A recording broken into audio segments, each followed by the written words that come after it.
Olá, meus queridos, tudo bem? Vamos então agora para a segunda parte da ecologia. Na aula anterior, nós vimos lá as relações nós vimos as relações intraespecíficas, não é? Aí nós vimos lá quem? Nós vimos colônias, sociedades, canibalismo, bando e competição intraespecífica. Aí nós fomos para as interespecíficas. E nas interespecíficas, por exemplo, não é? Nós vimos lá mutualismo e protocooperação. Tudo bem? Então agora vamos aqui para comensalismo. Nessa relação, meus queridos, uma espécie, deixa eu pegar uma caneta aqui, ó, uma é beneficiada e a outra não sofre nem prejuízo nem lucro. Ou seja, bem simples, ó, uma é beneficiada e a outra não é afetada. Beleza? Não sofre nem prejuízo, nem benefício nem prejuízo. Então, uma espécie é beneficiada. Então, mais.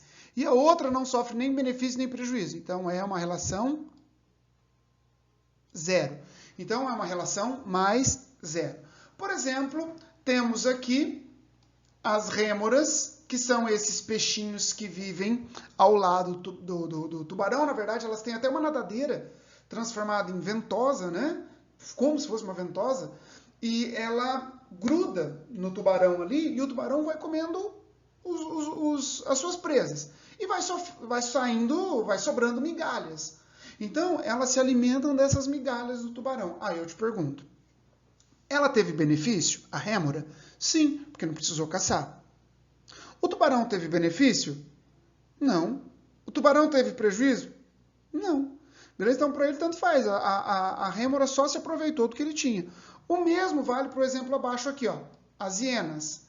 Então, por exemplo, os leões, eles mataram essa presa, comeram e foram embora. Deixaram a carcaça aqui. Essa carcaça, nossa senhora, essa carcaça, ela vai servir de alimento para as hienas, pode servir de alimento para urubus, tudo bem? Então, nesse caso, por exemplo, os leões, eles mataram e foram embora. Sofreram benefício? Não. Prejuízo? Também não. Agora, e as hienas? As hienas não precisaram caçar. Então, o alimento já estava morto, ali só chegou e comeu. Perfeito? Então, eles se beneficiaram. Isso é comensalismo. Tá bom? É uma relação mais zero.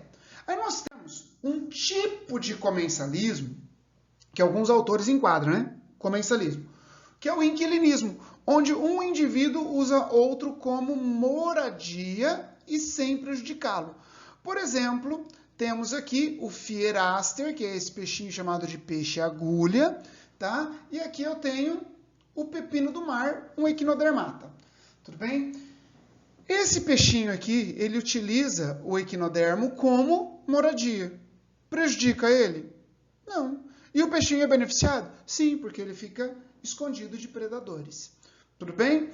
Um outro exemplo muito comentado aqui sobre inquilinismo, que se enquadra como também um comensalismo, né? Então, por exemplo, aqui uma espécie, ela é beneficiada, que utiliza a outra como moradia, e a outra que serviu como moradia não foi nem beneficiada, nem prejudicada.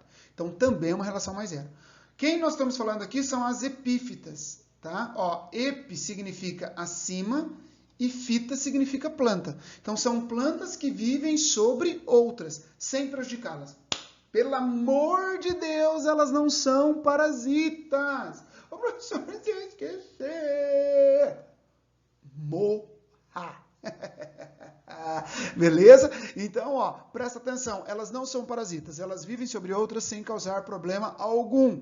Quem são essas plantas? Essa que está no desenho, na figura aqui é a orquídea, mas existem bromélias, existem pteridófitas. Perfeito? Quando você estiver andando pela sua cidade aí, dá uma olhadinha nas árvores, repara para você ver, tem muitas delas. Tudo bem? Tranquilo? Então tá bom. Aí nós temos forésia, beleza? Forésia é quando uma espécie utiliza a outra, ela é transportada, na verdade é assim, ó. Forésia é quando uma espécie transporta outra. Aqui no caso, por exemplo, eu posso pensar nesse inseto transportando o grão de pólen. Esse ato de transportar é uma forésia. Aí é o seguinte, o grande problema das relações ecológicas, na verdade, meus queridos, é o seguinte, é que tem muitas formas de interpretação. Quando, por exemplo, se você pegar o transporte do grão de pólen, vai ser o ato de polinização, então a planta está se beneficiando.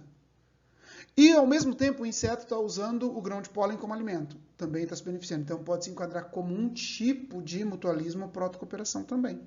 Beleza? Mas nós estamos falando no ato de transportar. O ato de transportar chama-se forésia.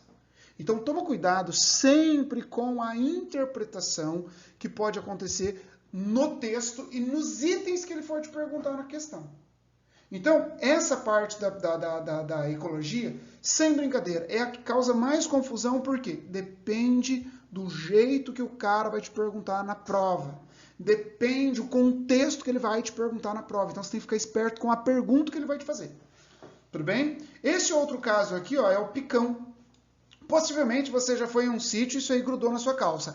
É óbvio que isso aqui não sofreu uma evolução para grudar numa calça jeans.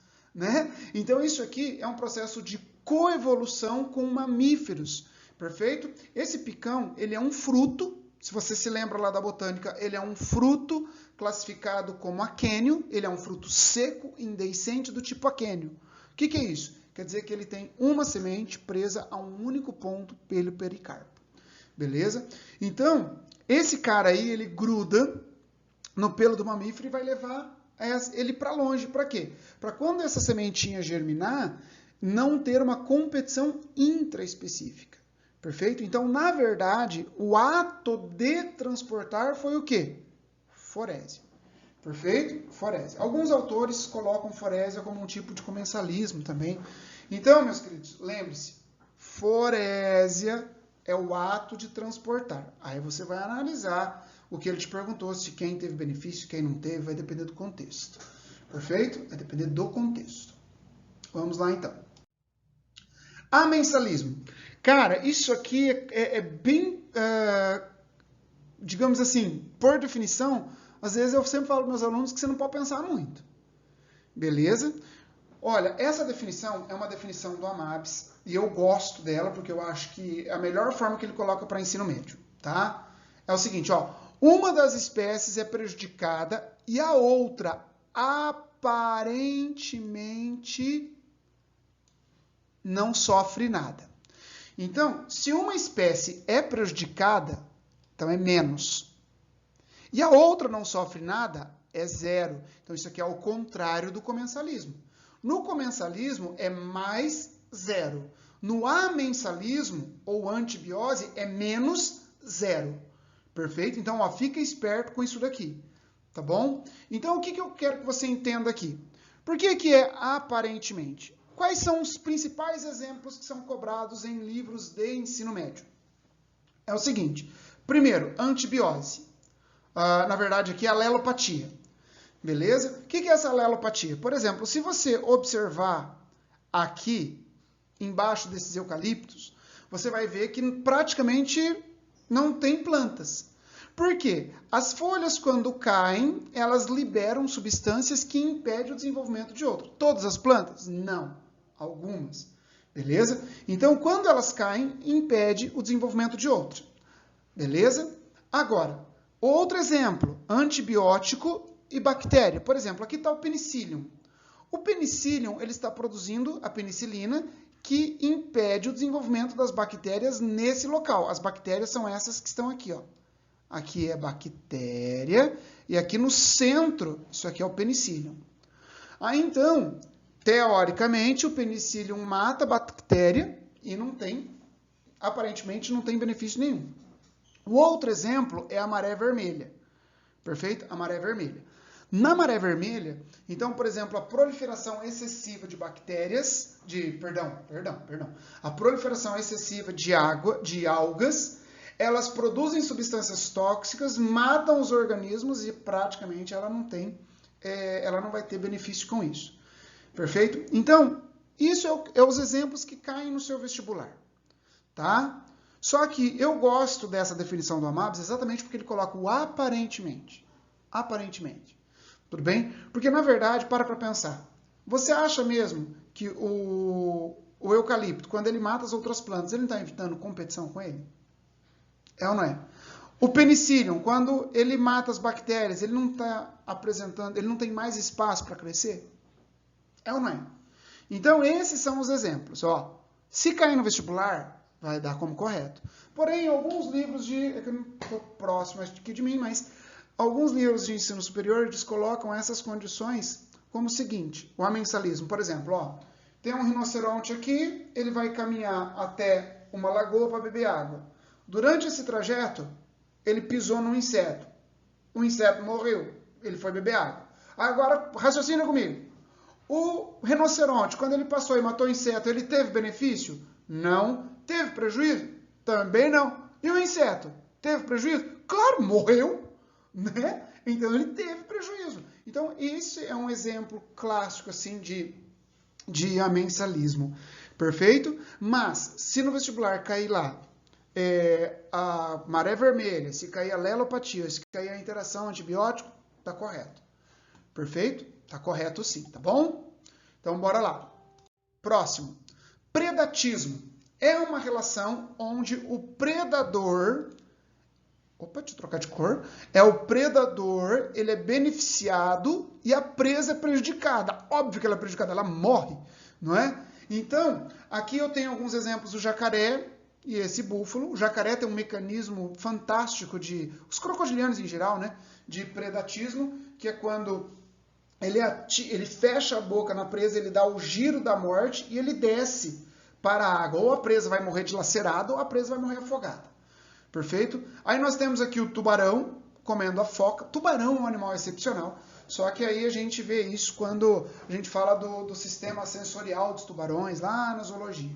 Tudo bem? Então é a ação do tubarão comendo a presa. Aqui os felinos, beleza? Se alimentando aqui, por exemplo, da zebra. Tudo bem? Tudo isso é predação. Tudo bem? Agora, predação ou predatismo. O que eu gostaria que você soubesse? Isto daqui pode cair em prova e, em especial, tem cara de Enem esse gráfico.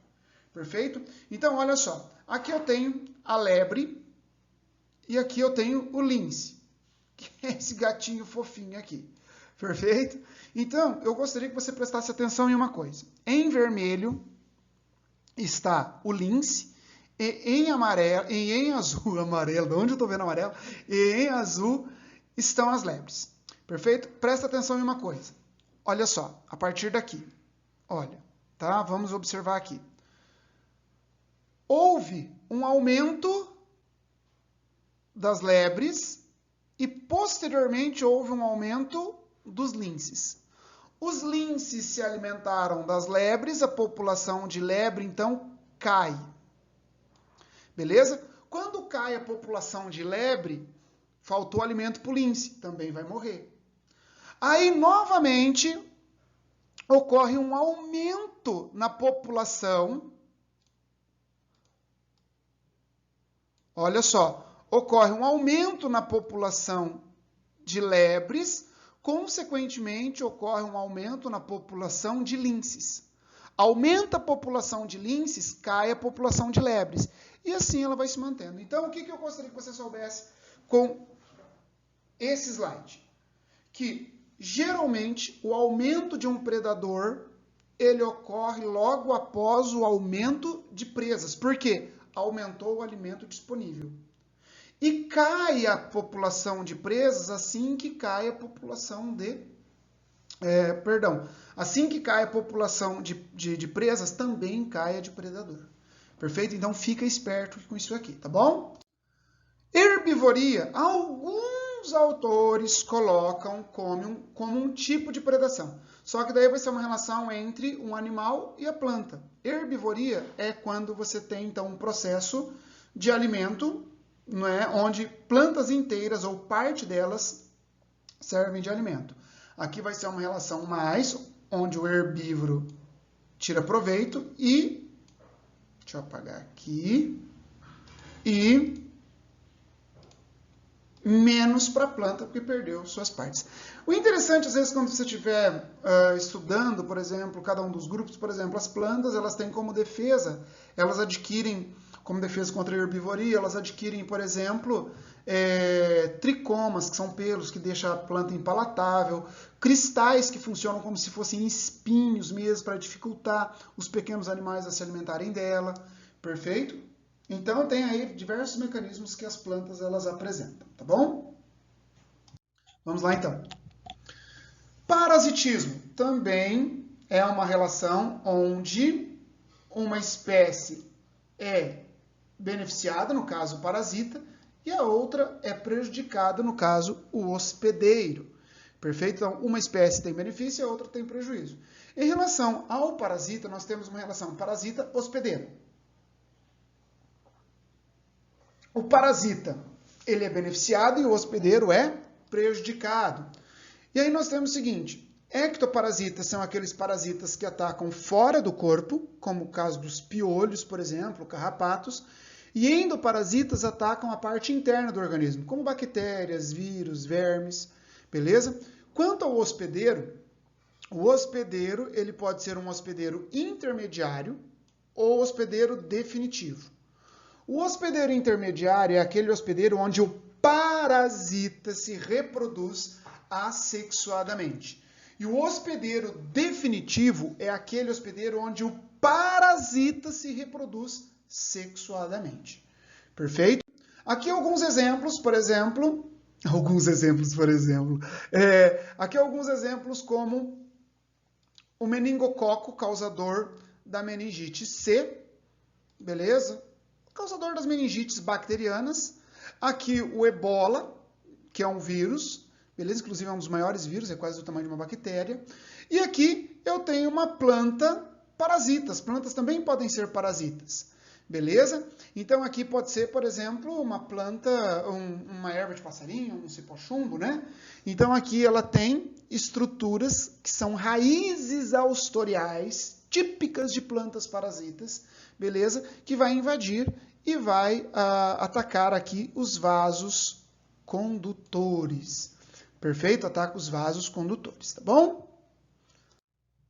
O esclavagismo tem autores que colocam como um subtipo de parasitismo, beleza? Por quê? É quando um ser vivo ele se aproveita das atividades, do trabalho ou dos alimentos produzidos por outra espécie. Nós podemos colocar aqui, por exemplo, a nossa espécie. Cara, olha só. A abelha, ela vai lá, produz o mel, trabalha, busca pólen, constrói. E o que a gente faz? Taca uma fumaça na cara dela e pega o mel para nós. Ou seja, isso foi um esclavagismo. Nós atuamos como uma espécie escravizando outra. Então aqui vai ser uma espécie onde eu tenho mais e menos. Beleza? Tem uma outra, cara, que é uma formiga chamada formiga sanguinária. A formiga sanguinária, ela invade as outras colônias, as outras sociedades de outras formigas, pegam as larvas e levam para o seu formigueiro. Chegando lá, elas fazem a formiga trabalhar para elas de escrava. Beleza? Então tem. Agora, esse caso que eu coloquei aqui é um caso que depende de como o cara vai assimilar isso. Tá bom? Vai depender. Essa daqui depende muito. Por exemplo, ó, aqui eu tenho a formiga e aqui eu tenho o pulgão. Perfeito? O pulgão é parasita da planta. E ele alimenta de seiva elaborada. E ele come tanto que ele excreta açúcar. Então, ele está excretando açúcar e a formiga se alimenta do açúcar dele. Então, aí caberia como um esclavagismo. Nesse ponto, restrito. Beleza? Então, ele está se alimentando disso daí. Tá bom? Só que é o seguinte. Olha só. As formigas, elas cultivam esses pulgões como se fossem umas vaquinhas ali, beleza? Então ele vai poder, ele se alimenta da seiva da planta e libera o açúcar, e as formigas se alimentam desse açúcar, perfeito? Agora, se você fizer uma visão mais ampla, aí pode cair como um tipo de protocooperação, beleza? Tem alguns autores que chamam isso de sinfilia, beleza? Aí o que acontece? Se você olhar num sentido mais amplo, aqui eu só falei para você do sentido formiga se alimentando do açúcar do pulgão. Ó, presta atenção. A formiga, ela se alimenta? Exato. Tirou proveito? Exato. Porém, a formiga protege o pulgão dos seus predadores. E quem são os predadores do pulgão? Você deve pensar em um animal extremamente voraz, perigoso. Quem são os predadores dos pulgões? A joaninha. Pois é, a joaninha, com aquela carinha dela, é predadora. Então, a formiga, ela protege contra as joaninhas. Perfeito? Então, aqui, depende de como você vai analisar a questão. Beleza? Se for como um todo ou se for só nesse ato dela se alimentar. Se for só no ato de já se alimentar do açúcar, esclavagismo. Se você olhar como um todo, que ela também protege contra as joaninhas, então aí seria como um tipo de protocooperação. Perfeito? Que as duas conseguem viver uma sem a outra. Perfeito? Tranquilo? Beleza então, meus queridos? Então tá bom. Competição interespecíficas. São competições entre espécies diferentes. Perfeito? Então aqui são espécies quando elas apresentam nichos ecológicos semelhantes, elas competem pelos... Nossa, ficou ridículo isso aqui. Ó, elas competem pelos nichos semelhantes. Beleza?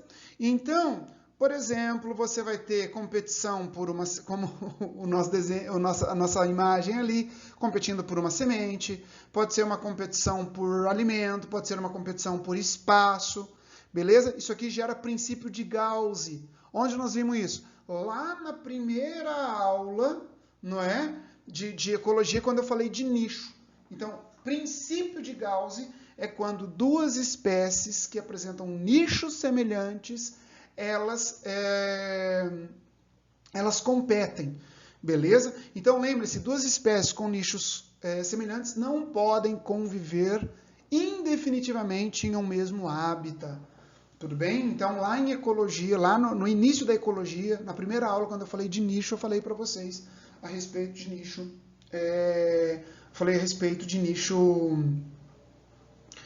competição de nicho, não é competição de... princípio de Gauss, desculpa.